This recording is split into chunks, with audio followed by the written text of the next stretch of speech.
पूरी दुनिया में कोरोना ने तांडव मचाया, लेकिन भारत में कुछ ना कर पाया। ये पीएम मोदी का नेतृत्व है जिससे भारत कोरोना के संक्रमण और मौत के मामलों को नियंत्रित कर पाया है। आंकड़े गवाह हैं कि कैसे भारत ने कोरोना से लड़ाई लड़ी। मौत के विश्वव्यापी तांडव से भारत ने खुद को दूसरे देशों के मुकाबले सुरक्षित रखा। दुनिया के ताकतवर देशों के मुकाबले भारत ने अपने नागरिकों को सबसे ज्यादा सुरक्षित रखा।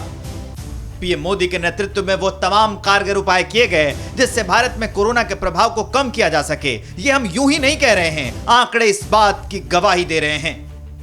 भारत में कोरोना के प्रति 10 लाख जनसंख्या में से 6,731 मामले सामने आए हैं। इसकी तुलना में यूएस में प्रति 10 लाख में 40,000 मामले हैं, ब्रिटेन में 23,361 हैं और फ्रांस में 33,424, ब्राजील में 29,129, जबकि इटली में 25,456 हैं। इनमें से अधिकांश देशों में प्रति 10 लाख के आधार पर भारत की तुलना में लगभग 4 से 5 गुना संक्रमण ज्यादा है।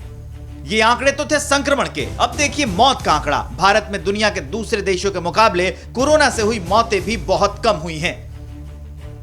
भारत में प्रति 10 लाख आबादी में 98 मौतें हुई हैं। अगर यूएस की बात करें तो वहां 813 मौतें, ब्राजील में 805, फ्रांस में 780, स्पेन में 955, ब्रिटेन में 846 और इटली में 888 मौत हुई है। अगर दूसरे देशों की तुलना करें तो भारत के मुकाबले दूसरे देशों में 8 से 9 गुना अधिक मौतें हुई हैं। तो यह बात तो साफ हो गई कि मौत और संक्रमण दोनों के मामलों में भारत पीछे है। भारत ने दूसरे देशों के मुकाबले खुद को बेहतर संभाला है, लेकिन एक बात हमेशा ध्यान रखने वाली है कि जब तक कोरोना की वैक्सीन नहीं आ जाती तब तक हमें कोरोना से जंग जारी रखनी है। कोरोना से लड़ते रहना है, उसका मुकाबला करते रहना है।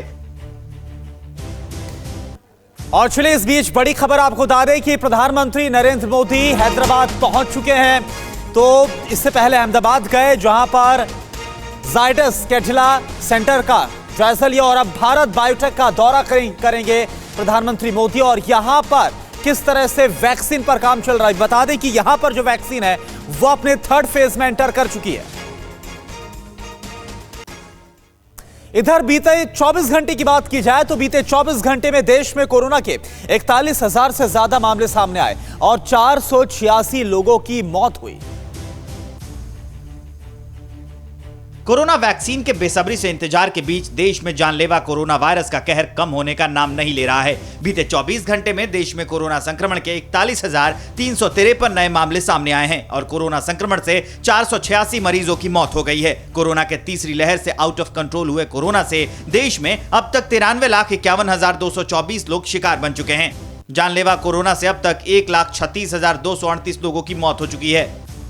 कोरोना से सबसे ज्यादा प्रभावित 10 राज्यों महाराष्ट्र, दिल्ली, केरल, तमिलनाडु, कर्नाटक, राजस्थान और पश्चिम बंगाल में हालात बेकाबू होते नजर आ रहे हैं। देश के 10 राज्यों में 77% कोरोना के सक्रिय मामले सामने आए हैं, जिनमें से 33% सक्रिय मामले महाराष्ट्र और केरल में हैं। महाराष्ट्र में बीते 24 घंटे में 6,185 नए मामले सामने आए हैं और 85 लोगों की मौत हुई है। तो वहीं राजधानी दिल्ली में 5,482 नए मामले सामने आए हैं और 98 लोगों की मौत हो गई है। केरल, पश्चिम बंगाल और राजस्थान में कोरोना की रफ्तार थमने का नाम नहीं ले रही है। केरल में एक दिन में कोरोना के 3,966 मामले सामने आए हैं और 23 लोगों की कोरोना से मौत हो गई है। तो पश्चिम बंगाल में 3,489 नए मामले सामने आए हैं और 46 लोगों की मौत हुई है। राजस्थान में बीते 24 घंटे में 3,093 लोग संक्रमित हुए हैं और 18 मरीजों की मौत हो गई है।